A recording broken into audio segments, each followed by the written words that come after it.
Happy New Year! Today, let us talk about love and marriage. Yes, you heard me. Well, I know it. Many people have given up on marriage in this part of the world. More so because of several reasons. Well, you will be surprised to hear that marriage is still working. Meanwhile, in this episode, I will focus my lens on Ethiopia. The question is, what are the Ethiopians doing differently and what makes them unique? More so, they are women. However, you should be concerned about getting it right with your marriage. Why? Because you see, according to the recent research, a good marriage is good for your health and a bad one can be a real heartbreaker. Stay tuned. Let us examine the Ethiopian women and why they are unique. Grab a cup, of course, a cup of tea, and then subscribe. Moving on to inform you, marriage is not just a piece of paper called marriage certificate. Yahweh himself ordained marriage. It is not only a defined idea, but it's also a gift from him. He wants you and me to be married. Let's go to the Bible, Mark 10:6-9.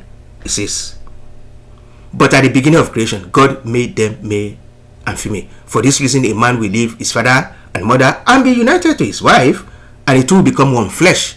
So they are no longer two, but one flesh. Therefore, what God has joined together, let no one separate." Wow. I hope I'm not sounding like a pastor today. Okay, now that you and I know the genesis of marriage, let us travel to Ethiopia and examine how some tribes in Ethiopia are keeping this covenant and making the institution called marriage a blessing. Meanwhile, before we jump on the plane to Ethiopia, hear this. And this is not fabrication, rather based on valid documentary evidence. Okay, now, I have both Ghanaian and Sudanese friends who married Ethiopian women and live together happily in the UK. Okay, hear this. Their marriage may not be perfect, and of course, sometimes they do have a misunderstanding. However, they often quickly resolve and get over it. I could go on and tell you how these Ethiopian women in this marriage hold on to their marriage and never allow their environment to influence their behavior, hence their marriage. Now, let us travel to Ethiopia, as I mentioned, and seek love and marriage. And for this presentation, I'm going to focus my lens on a few tribes. Let me say it again. There are several other tribes, but for the sake of this video, I've chosen 5 tribes. And the first on my list, wow, is Aragoba. Voila. Do you see what I see? I see beauty here. The Aragoba are one of about 80 ethnic groups in Ethiopia. About 10,000 in number according to the last statistics. They have adopted major neighboring languages such as Afa, Amharic, and Oromo.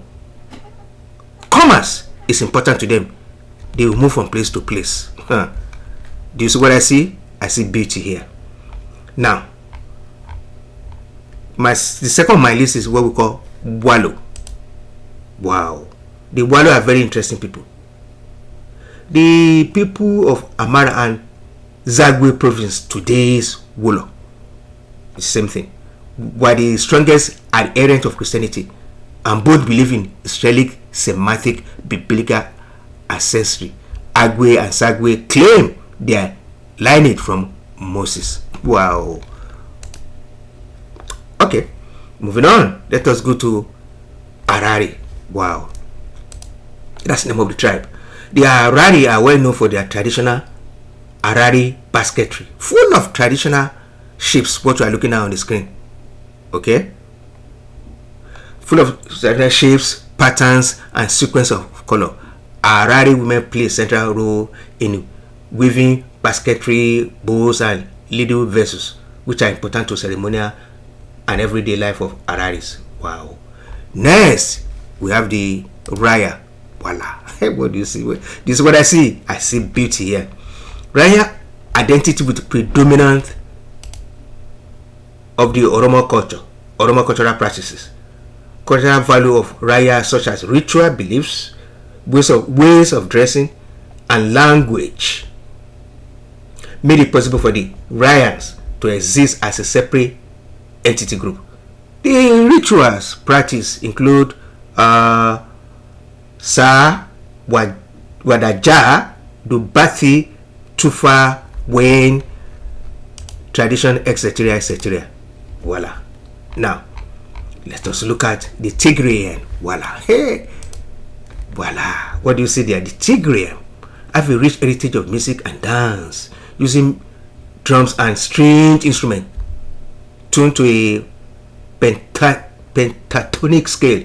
Secular music is performed by traditional artisans, while religious music and icon art are performed by the Ethiopian Orthodox caste. Wow.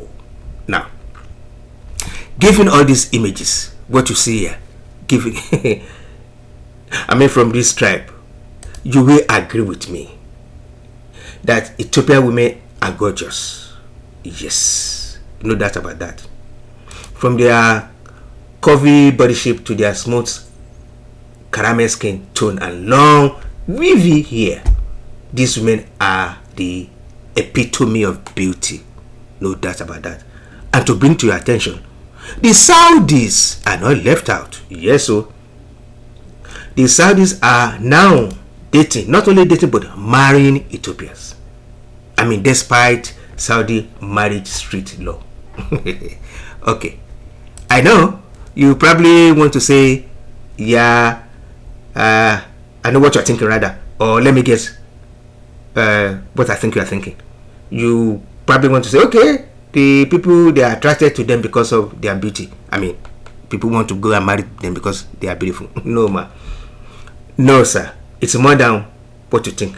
Let me explain more. And again, this is not fabrication. I remember I told you I had two friends who went to Ethiopia and married them.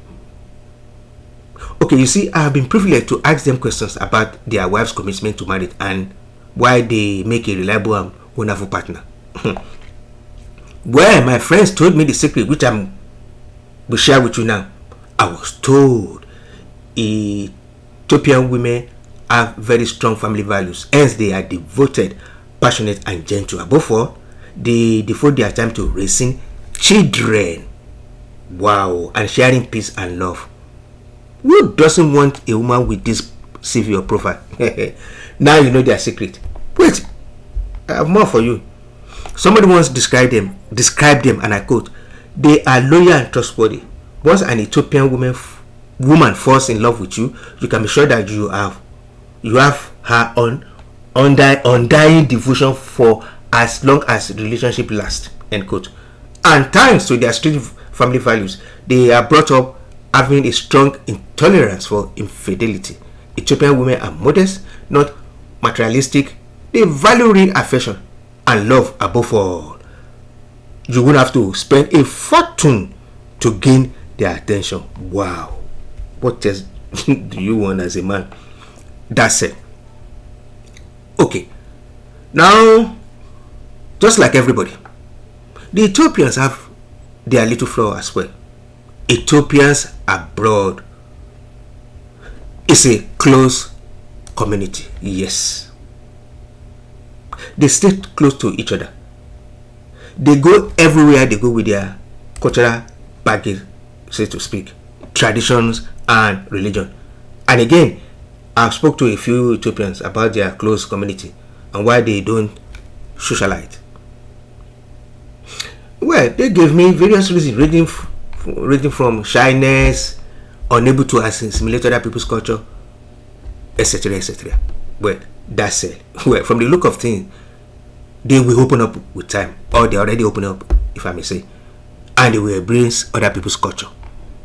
And then, listen to this, to marry Ethiopia, my best advice is this: travel to Ethiopia, study them, prepare for elaborate weddings. Yes, you heard me, elaborate wedding.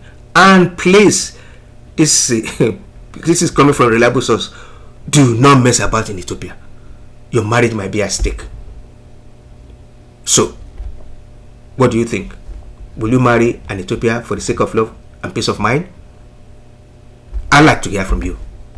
Okay, now here comes the best part. Subscribe, like, and comment. Remember, the goal is to generate wealth, build companies, and then create jobs. Bye now. See you soon.